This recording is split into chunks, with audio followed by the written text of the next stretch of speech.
शिक्षा और मेहनत एक ऐसी सुनहरी चाबी होती है जो बंद भाग्य के दरवाजे बड़ी आसानी से खोल देती है। इस वाक्य को सार्थक करती यह तस्वीर है छत्तीसगढ़ के जिला बालोद की, जहां पर शिक्षा की एक अलग ही बयार बह रही है और अपने दृढ़ संकल्प और परिश्रम से शिक्षा का दीप जला रहे हैं यहाँ के शिक्षक। अपने प्रदेश के मुखिया माननीय मुख्यमंत्री श्री भूपेश बघेल के सपनों को साकार करता बालोद प्रशासन छत्तीसगढ़ की अनोखी और कारगर योजना पढ़ाई तो हर द्वार योजना के माध्यम से इस कोरोना काल में लगातार बढ़ते शिक्षा के रथ को और आगे ले जा रहे हैं। छत्तीसगढ़ सरकार और जिला प्रशासन के अथक प्रयासों से बालोद जिला आज अपने सुनहरे भविष्य की ओर बढ़ता जा रहा है। कोविड-19 की जंग में शिक्षा कहीं रुकने न पाए, इसके लिए छत्तीसगढ़ शासन की पहल पर जिला प्रशासन और शिक्षकों ने शिक्षा को हर घर तक पहुंचाने में दिन रात मेहनत की है। जिला अधिकारी खुद बच्चों को गांव में जाकर कोरोना से बचाव के साथ साथ शिक्षा के महत्व को जन जन तक पहुंचा रहे हैं। वहीं खुद भी बच्चों को शिक्षा देने में लगे हुए हैं। साथ ही बच्चों को आत्मविश्वास से इस कठिन समय में आगे ले जाने के लिए खुद पूरा परिश्रम भी कर रहे हैं।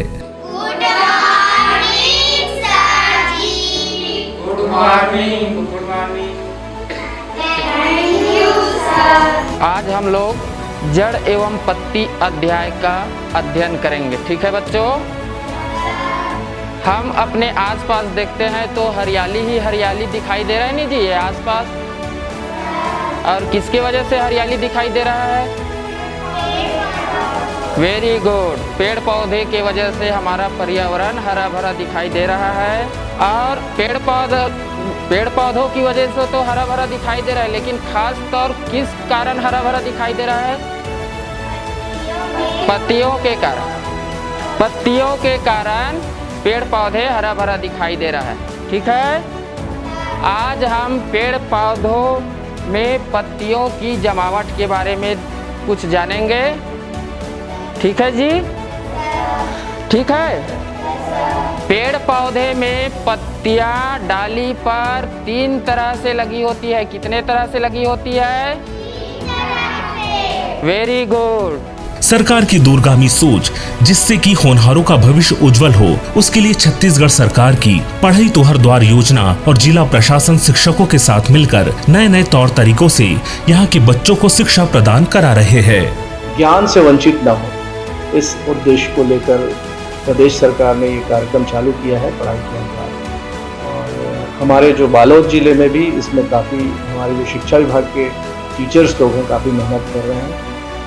मोहल्ला पारा क्लास एक बहुत लोकप्रिय हो चुका है, टीचर्स मेहनत कर रहे हैं। मैं खुद जाकर देखता हूँ तो बच्चे भी इसमें काफ़ी इंटरेस्ट ले रहे हैं। इसमें एक इस तरह का प्लेटफॉर्म है कि बच्चे जो हैं वो कोई भी कम्युनिटी भवन है या फिर कोई ओपन एरिया है जहाँ पर वो पढ़ सकते हैं, वहाँ पे सोशल डिस्टेंसिंग के साथ पढ़ाई करने आते हैं और इनके जो भी जिज्ञासा को दूर किया जाता है और साथ ही में जो उनके रेगुलर क्लास में जो चीज़ें होती है उसका ज्ञान इन्हें दिया जा रहा है। और पूरे बालोद जिले में इसमें अच्छा काम हो रहा है। बच्चे भी बड़े उत्सुक हैं और इसको एक स्वैच्छिक तरीके से किया जा रहा है। सबसे बड़ी इसमें खासियत ये है कि हम कोई भी कक्षा प्रारंभ करते हैं तो पहले वहाँ पे कोरोना के संबंध में जानकारी बच्चों को दी जाती है और उससे बचाव कैसे करना है और अपने पेरेंट्स को, अपने पड़ोसियों को, अपने गांव के लोगों को कैसे शिक्षित करना है, इसकी भी जानकारी उन्हें दी जाती है। और इस कठिन समय में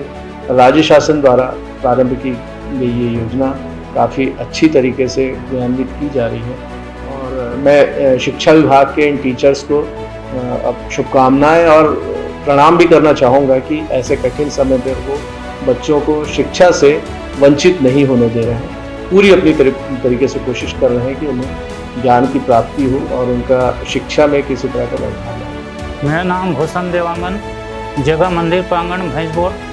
यहाँ पर आपके द्वार पढ़ाई के अंतर्गत स्कूल लग रहा है और यह लगातार कोरोना काल में स्कूल लग रहा है। और यहाँ पर जब ब्लैक बोर्ड में पढ़ाई होता है और बच्चे के द्वारा ब्लैक बोर्ड में लिखाई करते हैं और बच्चे ब्लैक बोर्ड में लिख कर इतना उत्साहित होते हैं और गुरुजी जो पढ़ाते हैं सर जी उसको घर में जाकर पढ़ते हैं बच्चे और हम पूछते हैं बच्चे को कि वहाँ का ब्लैक बोर्ड में आप लिखते पढ़ते हैं तो आपको कैसा लगता है, तो बच्चे जवाब देते हैं कि हम ब्लैक बोर्ड में लिखकर वहाँ बहुत कुछ सीखने को मिलता है, पढ़ाई में आनंद आता है, तो हमें बहुत उत्साह होता है।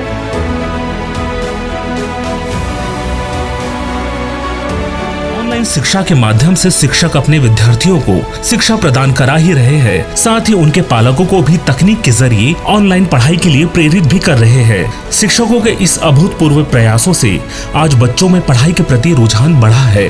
जब से स्कूल बंद हुआ था तब से बहुत सारे टेंशन थे पढ़ाई को लेकर के। जब स्टार्टिंग में स्कूल कुछ दिनों के लिए बंद हुआ तो समझ नहीं आ रहा था कि क्या होगा करके। फिर जैसे ही सबसे पहला पढ़ाई तुम्हारे द्वार पोर्टल लॉन्च हुआ तो मैंने उसके सारे फीचर्स को सीखा और अपने बच्चों को भी सिखाने की कोशिश की और अपने आसपास के सब जितने भी सहकर्मी हैं उनको भी सिखाने की पूरी कोशिश की। मैं अप्रैल से ही ऑनलाइन क्लास ले रही हूँ। स्टार्टिंग में ऑनलाइन क्लास में बच्चों की जो संख्या रहती थी वो थोड़ी कम रहती थी। मैंने जिला स्तरीय क्लास भी लिया है, मैंने स्कूल स्तरीय भी क्लास अभी कंटिन्यूस में ले रही हूँ। मैंने कुछ जो पेरेंट्स हैं उनसे मैंने बात किया। वो पेरेंट्स उनके पास एंड्रॉयड मोबाइल नहीं था, बच्चों के पास नेटवर्क कनेक्टिविटी की दिक्कत थी। सारे पेरेंट्स कुछ पेरेंट्स कन्वेंस हुए, उन्होंने अपने बच्चों को एंड्रॉयड मोबाइल दिया और एंड्रॉयड मोबाइल के बाद बच्चे लगातार ऑनलाइन क्लास अटेंड कर रहे हैं। और अभी पहले में और अभी में लगातार ऑनलाइन क्लासेस में बच्चों की संख्या बढ़ती जा रही है और बच्चे थोड़े से इंटरेस्ट भी ले रहे हैं। हमारे प्रदेश में ऑनलाइन कक्षाएं जारी है जिसमें हम राज्य स्तर, जिला स्तर व स्कूल स्तर में सभी ऑनलाइन कक्षाएं में भाग लेते हैं, जिससे हम सभी क्लास को अटेंड कर सकते हैं और हम सभी क्लास को अटेंड भी करते हैं। हमारे शिक्षक श्रीमती कदामनी यादव मैम ने हमारे पेरेंट्स को कन्विंस किया, जिससे हमारे पेरेंट्स कन्विंस होकर हमारे लिए मोबाइल खरीदे। उसके बाद मोबाइल के द्वारा हम सभी क्लास को अटेंड करते हैं। अप्रैल के लास्ट मंथ से चली आ रही सभी ऑनलाइन कक्षाएं को हम अटेंड करते आ रहे हैं, जिसे हमें सब कुछ अच्छी तरह समझ आता है। कोविड-19 के इस अति मुश्किल दौर में जब सभी को अपने घरों में रहने की हिदायत दी जा रही थी, वहीं दूसरी तरफ जिला प्रशासन और शिक्षकों ने कोई कोर कसर नहीं छोड़ी। कुछ इलाकों में तो जन भागीदारी की मदद से अपने नवनिर्मित घरों में अलग अलग रंगों से बोर्ड प्रिंट करवाकर पूरी सावधानी के साथ बच्चे शिक्षक द्वारा दिए प्रश्नों का हल निकाल रहे हैं और शिक्षा के इस तरह के नए पैटर्न का खूब आनंद भी उठा रहे हैं। इस तरह के अनोखे प्रयास से यहाँ पर शिक्षा की गुणवत्ता और शिक्षा के प्रति रुचि काफी बढ़ी है। आज हम गणित की संख्याएं पढ़ेंगे, है ना। गणित की संख्याएं 4 होती है, जोड़ना, घटाना, गुणा और भाग। उसमें हम आज जोड़ना पढ़ेंगे, ठीक है। सबसे पहले मोर सब झला तहे दिल से नमस्कार है। अब मैं ये गांव के नागरिक हूँ और जैसे भी जब से कोरोना के माहौल चला थे, जब से जो हमारे गांव के बुआरिया सर है अपन घर में बनाए हैं, तो बनाए के अनुसार में प्रत्येक बच्चा के प्रति बोर्ड बनाए हैं और बोर्ड के माध्यम से लड़का मन के शिक्षा दीक्षा है और बहुत सुंदर लगा थे मोला और देखने में भी अच्छा लगा थे, सब लोग भी अच्छा लगा थे। तो पढ़ाई लिखाई में कोई त्रुटि नहीं लगा थे मोला।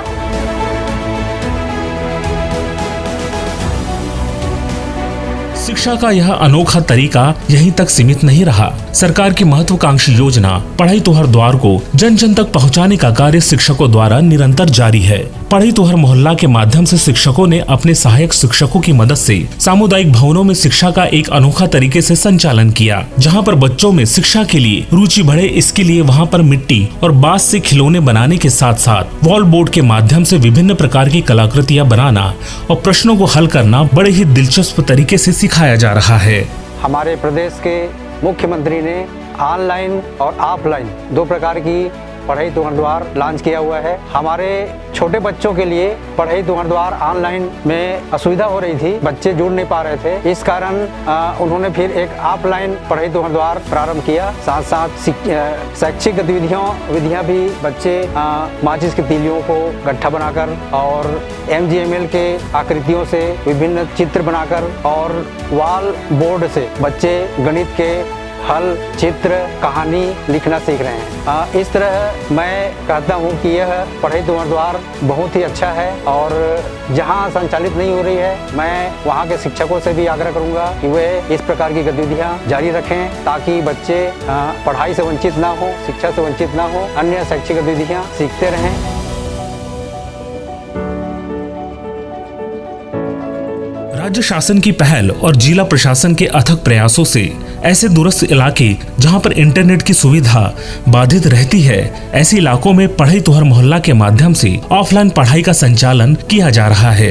यहां पर विभिन्न प्रकार की रोचक गतिविधियों में बच्चों को क्राफ्ट कला की बारीकियों को समझाने के साथ साथ पत्तियों के द्वारा विभिन्न प्रकार की सुंदर कलाकृतियां बनाना, दाल चावल का इस्तेमाल दिलचस्प डिजाइन तैयार कर और कार्ड बॉक्स की सहायता से वस्तुएं बनाने का प्रशिक्षण दिया जा रहा है। इस तरह की रोचक गतिविधि करने से बच्चों में शिक्षा के प्रति एक अलग ही उत्साह देखने को मिल रहा है और यह बहुत कारगर भी सिद्ध हो रहा है।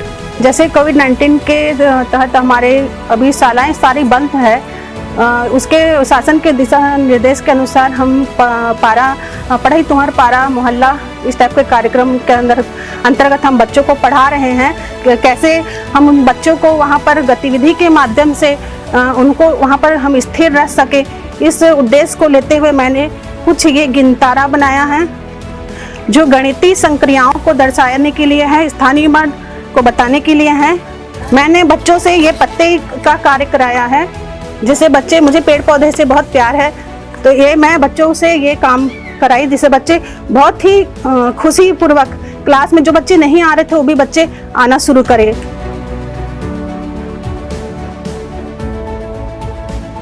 बालोद प्रशासन और शिक्षकों के अथक प्रयास से आज के इस कठिन समय में भी शिक्षक पूरी निष्ठा से अपने कर्म में लगे हुए हैं। इन गुरुजनों को शत शत नमन है जो आज नए नए तौर तरीकों से और सरकार की महत्वाकांक्षी योजना को मूर्त रूप देने में दिन रात प्रयास में लगे हुए हैं।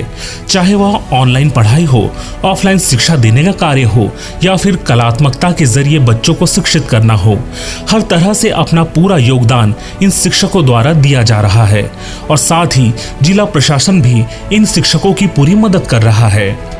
हमारे विद्यालय में ऑनलाइन कक्षाएं विगत जुलाई के 15 तारीख से प्रारंभ हो चुका है और अध्ययन अध्यापन का कार्य लगातार निर्विघ्न चलता जा रहा है। शिक्षक शाला में आकर पढ़ाना उचित ना होने के कारण अपने अपने घरों में बैठकर अध्यापन कार्य करवा रहे हैं और विद्यार्थी पूरे सहयोग से और उत्साह के साथ ऑनलाइन कक्षाओं का फायदा उठा रहे हैं घरों में।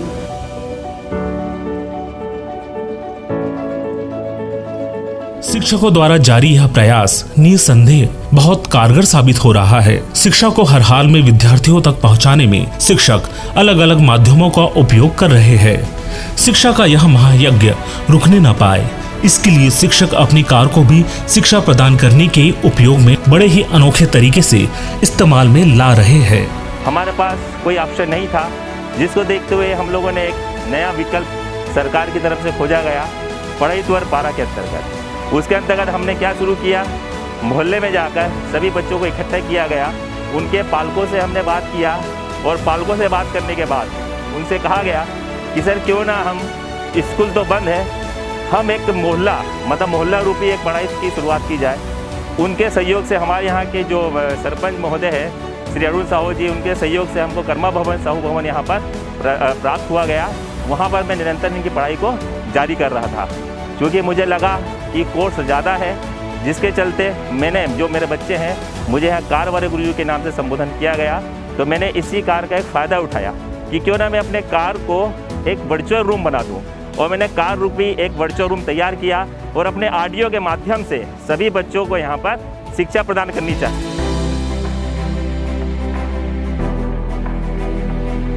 शिक्षा के माध्यम से विद्यार्थियों को शिक्षित करने का कार्य निरंतर जारी है। शिक्षा में गुणवत्तापूर्ण सुधार करने के लिए भी शिक्षकों द्वारा लगातार प्रयास किया जा रहा है। बच्चों में शिक्षा के प्रति उत्साह बढ़े, इसी के मद्देनजर शिक्षक हर कोशिश को अंजाम दे रहे हैं। अलग अलग तरीके, अलग अलग प्रयास, बस उद्देश्य एक ही, शिक्षा, जो शिक्षित करे सबको। इस महामारी के दौर में भी होनहारों के भविष्य को संवारने का जो संकल्प राज्य सरकार और जिला प्रशासन ने स्थानीय शिक्षकों के माध्यम से किया है वह निश्चित ही काबिले तारीफ है। सच में पढ़ाई तो हर द्वार जैसी महत्वाकांक्षी योजना आज इन होनहारों के भविष्य को संवारने का काम कर रही है। वहीं बालोद प्रशासन ने अपनी पूरी दृढ़ संकल्प और इच्छा शक्ति से सुनहरे अक्षरों में लिख डाला है विद्यार्थियों का उज्जवल भविष्य।